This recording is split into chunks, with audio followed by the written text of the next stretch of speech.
Salut les amis, aujourd'hui on est parti pour l'épisode numéro 847 de l'After Zap Image. On va débuter comme d'habitude avec les résultats de la veille en Ligue des Nations. On le rappelle, on joue la dernière journée de Ligue des Nations. On a eu une pluie de buts hier sur les principaux matchs, à savoir la Croatie qui est battue à domicile par le Portugal 3-2, l'équipe de France qui s'impose face à la Suède 4-2, et que dire de la victoire de l'Espagne face à l'Allemagne, la Rora qui a complètement giflé la Mannschaft 6-0. On débute avec le résultat de l'équipe de France qui s'impose 4-2 face à la Suède. Pourtant tout avait mal démarré pour les Bleus qui ont mis un petit peu de temps à rentrer dans cette rencontre. Ça leur a coûté cher. Les Suédois ont ouvert le score au bout de 4 minutes de jeu sur un but assez chanceux de Clayson, et puis ça a réveillé un petit peu l'équipe de France qui est rentrée dans son match après donc une dizaine de minutes de jeu. C'est Olivier Giroud qui va égaliser pour les Bleus. D'ailleurs Giroud marquera un doublé sur ce match. On a aussi un but pour Benjamin Pavard, et en toute fin de match dans le temps additionnel c'est Kingsley Coman qui va sceller la victoire de l'équipe de France. Un match dans la lignée de ce que l'on a vu face au Portugal. C'était agréable à suivre ce match entre la France et la Suède. On aurait pu s'ennuyer parce qu'on le rappelle, les Bleus n'avaient aucun enjeu sur ce match, ils étaient d'ores et déjà qualifiés. Ça n'a pas été le cas, c'était plutôt sympa à suivre ce match entre la France et la Suède. On poursuit donc avec les statistiques d'Olivier Giroud qui se rapproche tout doucement du record du nombre de buts inscrits par Thierry Henry avec l'équipe de France, avec le doublé hier. Olivier Giroud en est maintenant à 44 buts inscrits avec les Bleus. On rappelle, Thierry Henry, le recordman du nombre de buts avec l'équipe de France, c'est 51 buts, plus que 7 buts pour Olivier Giroud. On poursuit avec une déclaration du sélectionneur Didier Deschamps qui nous parle d'Olivier Giroud. Il nous dit: Giroud, on est souvent beaucoup trop injuste avec lui, on a l'impression qu'à chaque fois qu'il vient, il faut qu'il fasse ses preuves. Je suis tout à fait d'accord avec Didier Deschamps, c'est un éternel débat. Je pense vraiment que ce débat ne s'arrêtera jamais. On discute toujours de Olivier Giroud du côté de l'équipe de France, malgré le fait que voilà, les statistiques en général elles parlent quand même pour le buteur de l'équipe de France. Ensuite on a une déclaration d'Olivier Giroud qui nous parle de son avenir. Il nous dit: je ne me sens pas diminuer, je suis en forme, j'espère avoir encore 3, 4 voire même 5 ans à jouer au plus haut niveau, c'est mon objectif. Pour rappel, Olivier Giroud il a quand même 34 ans, donc c'est quelqu'un qui est plutôt proche de la fin de sa carrière, mais il se donne encore 3 voire 4 ans au plus haut niveau, donc ça c'est un sérieux objectif pour Giroud, pour un joueur de cet âge-là, de se dire qu'il a envie de continuer encore pendant quelques années. C'est plutôt impressionnant. C'est aussi agréable de voir que Giroud à l'âge de 34 ans c'est un joueur qui est très rarement blessé, donc ça c'est plutôt un point très positif aussi pour lui. Ensuite on a cette info de la chaîne Téléfoot qui a visiblement des infos qui concernent Olivier Giroud et son avenir très très proche du côté des Blues de Chelsea. Il aurait pris la décision de quitter les Blues sur le mercato hivernal. Il a peut-être été convaincu par le message envoyé par Didier Deschamps qui lui demande de trouver du temps de jeu. Donc Giroud pourrait quitter les Blues de Chelsea sur le mercato hivernal. En Ligue 1 on a déjà 3 clubs qui sont intéressés, on les connaissait déjà parce que ça fait quelques mois que l'on entend que ces clubs sont déjà intéressés par Giroud: Bordeaux, Marseille et Lyon. Après pour Olivier Giroud, lui il envisage plutôt une équipe qui joue le top niveau européen. Ce n'est pas forcément le cas de Bordeaux, Marseille et Lyon qui ne joueront aucune compétition européenne sur la deuxième partie de saison. Bordeaux n'est même pas en Coupe d'Europe. Marseille, à moins d'un exploit, Marseille ne sera pas en Ligue des Champions et a très peu de chances aussi d'aller en Europa League, même s'il y a encore un espoir. Et puis Lyon ne jouera pas de Coupe d'Europe sur la deuxième partie de la saison l'année prochaine, donc s'il veut participer à l'Euro, évidemment Giroud lui il pense plutôt à une équipe qui joue une Coupe d'Europe. Ensuite on a ces deux images, ça va vous rappeler des souvenirs. Le but de Benjamin Pavard hier qui ressemble étrangement au but qu'il a marqué face à l'Argentine il y a 2 ans en Coupe du Monde. Il a marqué 2 fois Benjamin Pavard avec l'équipe de France, c'est assez incroyable. Les 2 buts se ressemblent énormément. Regardez ces images arrêtées avec ces demi-volées de la part de Benjamin Pavard. Ensuite une déclaration d'Adrien Rabiot qui a de nouveau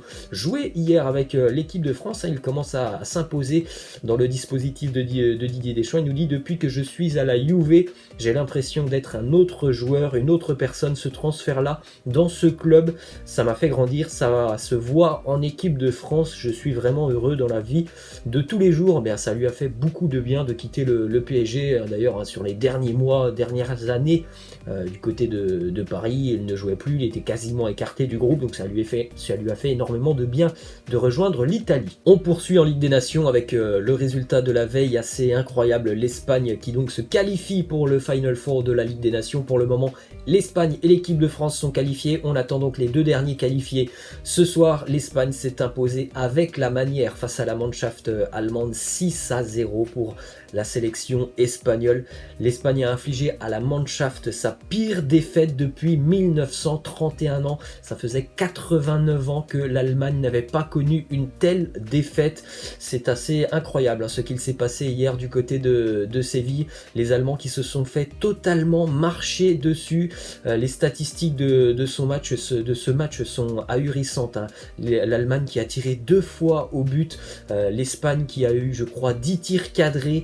L'Espagne qui a tiré plus de 20 fois au but, qui a énormément dominé cette rencontre. C'est une véritable humiliation pour la sélection allemande. Les buteurs du côté de l'Espagne avec un but pour Alvaro Morata, un triplé pour Ferran Torres, un but aussi pour Rodri et Mikel Oyarzabal, l'homme en forme de la Real Sociedad. On continue avec les statistiques d'Alvaro Morata depuis son début de carrière avec l'Aurora. C'est 36 matchs pour 18 buts, donc un but tous les 2 matchs, des statistiques assez intéressantes pour le buteur de la Juve. Ensuite on enchaîne avec une image que l'on ne voit que très rarement dans le football. Manuel Neuer, le gardien de la sélection allemande, à genoux, le regard perdu. Manuel Neuer, il n'avait jamais encaissé 6 buts dans sa carrière avant donc le match d'hier. Une sélection allemande catastrophique qui a encaissé 16 buts sur ses 8 derniers matchs. Vous faites le calcul, c'est très simple, 2 buts par match encaissés par la sélection allemande, une défense complètement à la rue, un milieu de terrain beaucoup trop lent, un collectif que l'on ne voit pas hein, du côté de l'Allemagne. Il y a des individualités, ça c'est sûr, hein, quand vous avez Timo Werner, Serge Gnabry en attaque notamment, c'est sûr qu'il y a beaucoup d'individualités dans cette sélection allemande, mais le collectif on ne le voit pas, hein. Et là franchement l'Allemagne et Joachim Löw vont passer 4 mois qui vont être très très compliqués, hein. Joachim Löw il va vraiment se poser beaucoup de questions pendant ces 4 mois jusqu'au prochain rassemblement avec la sélection allemande. On se dirige du côté de l'Afrique maintenant avec les résultats de la veille pour les qualifications à la Coupe d'Afrique. Donc match nul pour la Côte d'Ivoire du côté de Madagascar, 1-1. C'est très serré d'ailleurs dans ce groupe entre Madagascar et la Côte d'Ivoire. La victoire du Maroc du côté de la République centrafricaine 2-0. Le Togo qui est battu à domicile par l'Égypte 3-1. Et le match nul de la Tunisie du côté de la Tanzanie 1-1. Si vous voulez découvrir l'ensemble de ces résultats, vous faites un petit arrêt sur image. Vous connaissez le procédé. Ensuite direction la zone Amérique du Sud et là on parle des éliminatoires au Mondial 2022, fin de cette 4e journée. Donc les résultats vous les avez sous les yeux. La victoire de l'Équateur 6-1 face à la Colombie, les 3 premiers points de la sélection vénézuélienne qui s'impose 2-1 face au Chili. Le gros duel de cette journée c'était Uruguay-Brésil, les Brésiliens s'imposent 2-0 à Montevideo. Le Paraguay tenu en échec par la Bolivie de partout et l'Argentine qui s'impose au Pérou. C'était bien au Pérou ce match pour les Argentins qui s'imposent donc 2-0 au Pérou. La victoire du Brésil du côté de l'Uruguay est signée Arthur et Richarlison. Tout s'est passé en première mi-temps. À noter l'expulsion de Edinson Cavani pour la Céleste. On enchaîne avec l'autre résultat assez incroyable de cette 4e journée d'éliminatoire au Mondial. La victoire de l'Équateur 6-1 face à la Colombie. Les Colombiens en total naufrage hier du côté de Quito. La Colombie qui avait déjà pris 3-0 il y a 4 jours face à l'Uruguay en prend 6 hier. C'est compliqué pour les hommes de Carlos Queiroz hein, qui ont grillé une belle cartouche hier. Un très mauvais début de campagne pour les Colombiens qui ne comptent que 4 points après donc 4 journées. On jette un coup d'œil donc au classement de ces éliminatoires. Le Brésil évidemment en tête avec 12 points devant l'Argentine, 10 points. 3e position l'Équateur, 9. 4e position le Paraguay, 6. Et 5e position l'Uruguay avec 6 points.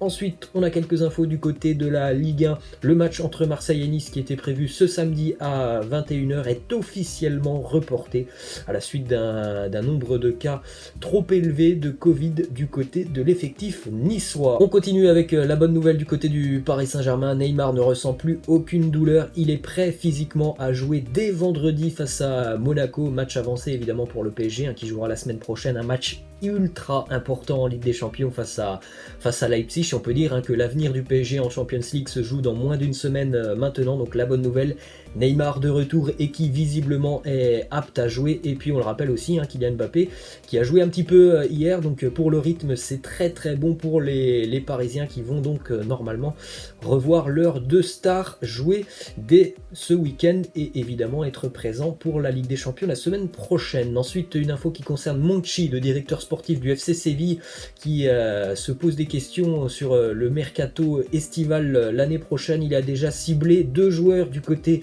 du championnat de France qui seront en fin de contrat donc en 2021. Florian Thauvin du côté de Marseille et Julian Draxler. Monchi espère évidemment recruter les 2 joueurs gratuitement. Ensuite, une info qui concerne le futur du football français. Quelques annonces de la part du président Emmanuel Macron. Le gouvernement annonce que les stades resteront à huis clos jusqu'au mois de janvier 2021. Des jauges adaptées seront ensuite mises en place, donc il faudra encore attendre avant de retourner dans des stades. Concernant le sport amateur, Emmanuel Macron souhaite une reprise du sport pour les mineurs en club dès le mois de décembre.